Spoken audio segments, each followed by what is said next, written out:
Hi there, this is your instructor Letitia Burke, and for this lesson I will be going over different ways on how to correct comma splices, and I'll be sharing some information about farms in the area.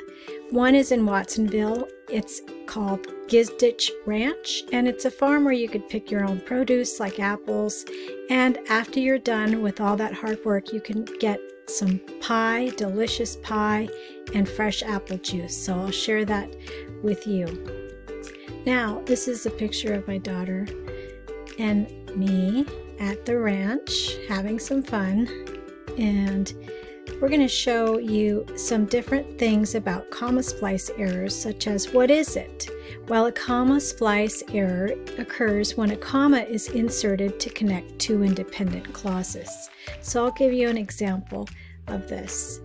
Here's a video of some women cleaning their apples after they've picked them, and the comma splice example says Gizditch Ranch is a family-friendly apple farm, comma, you can pick your own fruit. You see, this is an error because it uses a comma instead of a period in between the two independent clauses. So let's take a look at some ways to correct this error.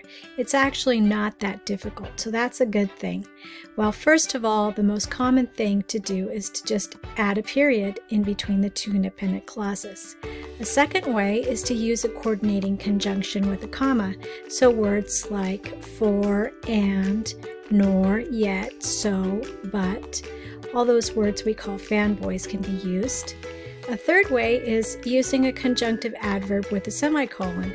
So words like moreover, consequently, therefore.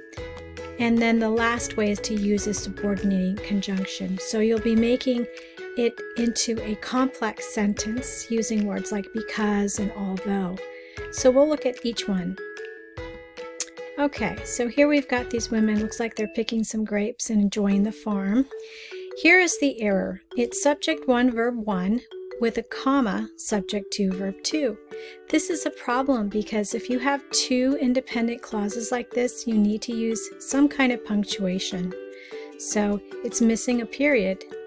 It's used a comma. It has used a comma. All right, well, let's take a look then. What is one example of a correction? Well, here we have a period. So we remove the comma and we insert a period. There it is. After subject 1 and verb 1, we have the period. So what else? What can we do here? If we've got a problem, let's fix it. What you could do is insert a coordinating conjunction with a comma. So here we have CC. CC is the coordinating conjunction, like and, but, so, or. So depending on the meaning of the sentence, you would choose one that works well. But that's the basic punctuation.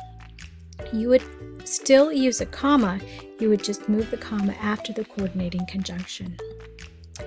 Now, here's an example of a sentence with this coordinating conjunction, and I used and.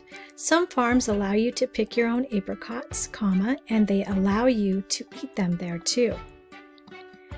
And here we've got but.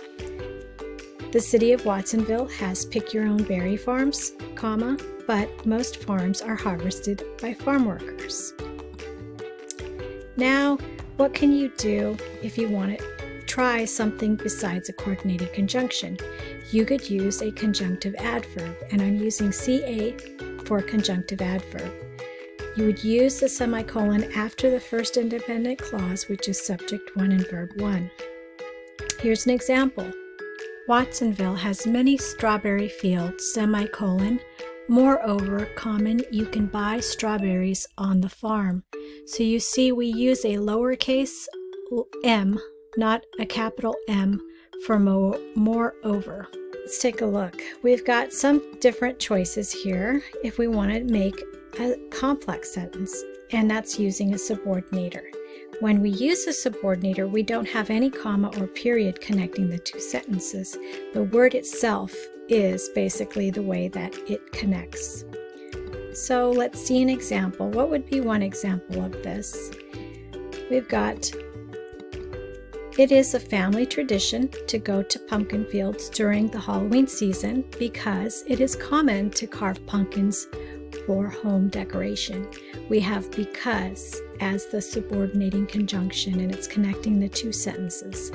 So this one is different because you don't want any kind of extra punctuation. You want to keep them together. All right, well, that's just a quick review of the different ways to correct these comma splices. If you'd like some more practice, you can go to my website and hopefully you'll have some success in trying out these different solutions. Thanks.